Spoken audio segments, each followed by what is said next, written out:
नमस्कार मित्रमैत्रिणींनो, तुमचं स्वागत आहे आपल्या नवीन एका व्हिडिओमध्ये. म्हातारपण सुखात कसं घालावं हेच आजच्या व्हिडिओमध्ये आपण जाणून घेणार आहोत. त्यामुळे व्हिडिओ शेवटपर्यंत नक्की पहा. चला तर मग सुरू करूया.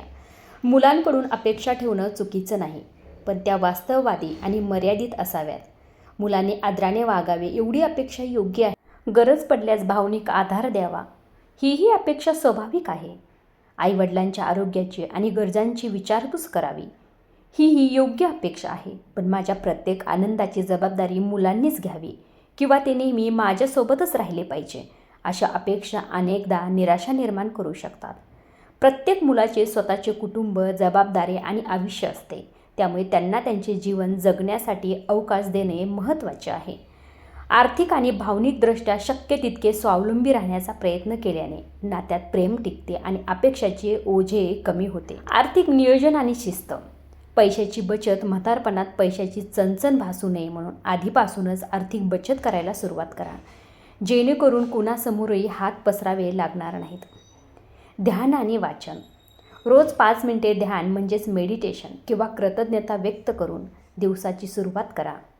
टीव्हीवर वेळ वाया घालवण्याऐवजी रामायण, महाभारत किंवा आवडते धार्मिक ग्रंथ वाचायला सुरुवात करा. छंद जोपासा. बागकाम करणे, गाणी ऐकणे किंवा एखादे आवडते पुस्तक वाचणे यासारख्या छंदात स्वतःला गुंतवून ठेवलं ना तर मन शांत राहते आणि बाकी वेगळ्या गोष्टीत माणसाचं मन गुंतत नाही. समाजाशी जोडलेले राहा. इतरांशी संवाद साधा. गरजूंना मदत करा आणि ज्येष्ठ नागरिकांच्या ग्रुपमध्ये सहभागी व्हा. स्वतःच्या निर्णयाचा आदर करा. शक्य असेल तिथे स्वतःचे निर्णय स्वतःच घ्यायला सुरुवात करा. इतरांच्या मुलांची तुलना करणं सोडून द्या.